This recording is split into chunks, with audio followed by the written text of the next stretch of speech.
Hello and welcome to Open, everyone. Don't forget, we're always inviting you to get social with us. Tweet us at BronxNet TV and tweet me too at Rhina Valentin while you're there. All right, so our next guest is giving people a new way to look at their finances while redefining what it means to give generously. His steps to shift towards a new path to financial freedom is called GAP, which stands for Generosity and Abundance Process. Here to enlighten us further about this process, we welcome the CEO of Rodney Eric Lopez Enterprise, Mr. Rodney Eric Lopez. Wonderful. Thank you for having me today. Thank you for being here. I tried to introduce you as lighthearted as I could, right? Because, and I only say that because after having visited your website, I was able to gain a little bit of insight as to this kind of being deeper than just the physical aspect of money and monetary exchanges. That's right. That's right. And I appreciate you putting it in that context. It is more than just money exchange. I want to give this some context. The Federal Reserve Board has put out multiple studies that show that about 50% of Americans in this country, if they had to come up with $400 in an emergency, would have to pawn or sell something in order to be able to do that. A separate study by the Federal Reserve Board showed that people would not have enough liquid savings to cover more than 1 month of expenses if they lost their income.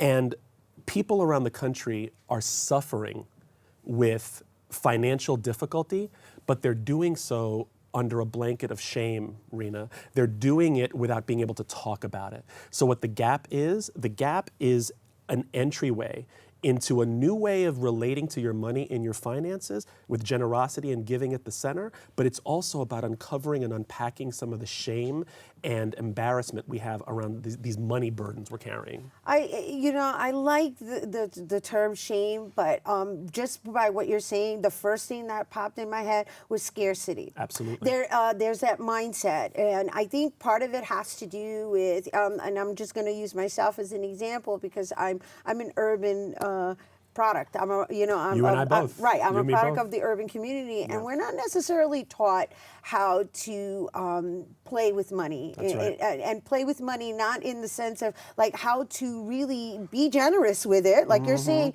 and understand that that actually opens up the space to invite more to come in. Absolutely. And although it may not make sense, I'm really looking forward to hearing how you're going to break this down to everyone. So the typical, first of all, I want to say that there's a lot of great personal finance wisdom out in the marketplace. Lots of great books. I've read most of them. And what a lot of them focus on is what you have to give up in order to achieve financial health. And there is some measure of discipline, personal discipline that's involved in that.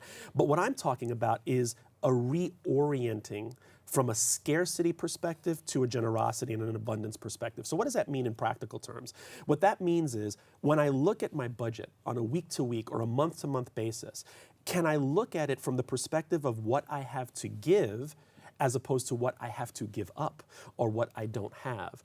And I believe very strongly, and by the way, this comes from lived experience, right? This is not a theory. This comes from lived experience, that when one can adopt a giving practice, meaning there's a cause that I'm committed to, that I feel committed to in my heart, and I believe that giving a certain percentage of my income towards that cause, whether it's a faith community, whether it's a nonprofit or a charity, whatever that is. But if I can commit in some small way to giving in a financial way, that shifts the energy around your money and around your budget. It creates space, number one, for you to live on less than 100% of your income.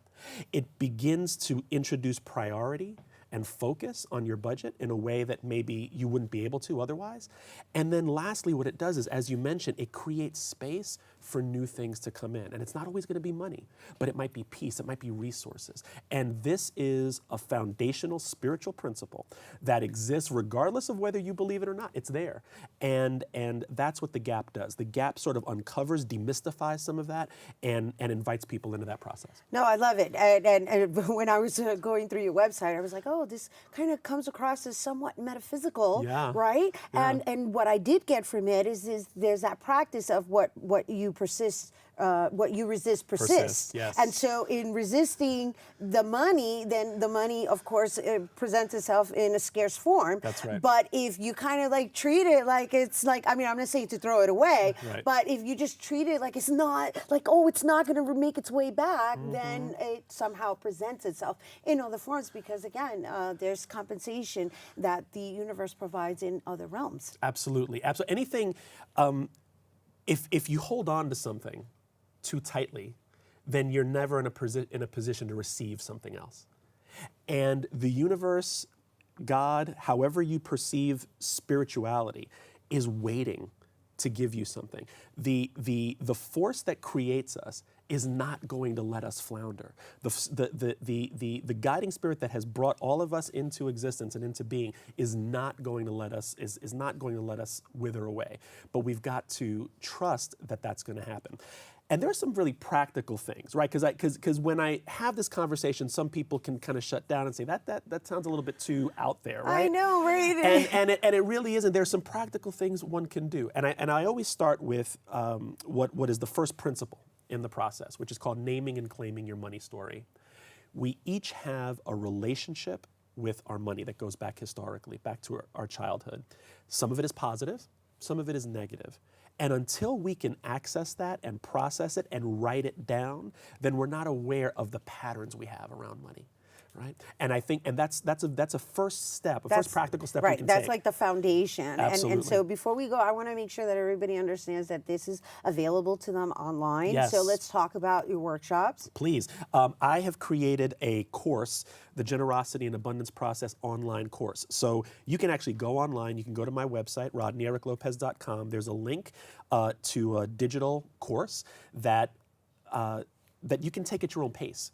There are video lessons, there are interviews with some incredible thought leaders on there, and there are downloadable worksheets in PDF form. So you can do this at your own pace, you can do it on your phone, you can do it on your computer, on your tablet, whatever, and you can take it at your own pace. And there are other products that will be coming out in the near future. I'm writing a book, so there's ways to access this right now.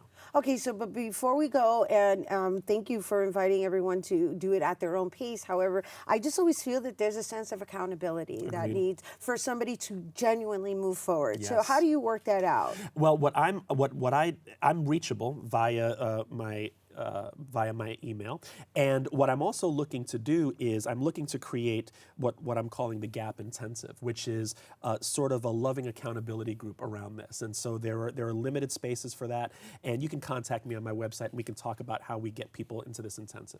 All right, thank you so much. Rhina, thank Rodney. you. Thank you. Thank you very much. Rodney Eric Lopez, you guys, I'm looking forward to doing this course. For more information on Gap and how you can participate online, the courses are available at rodneyericlopez.com. Okay, we're taking a quick break, but coming up, we'll learn how you can use Instagram to promote and build your brand. Don't want to miss that.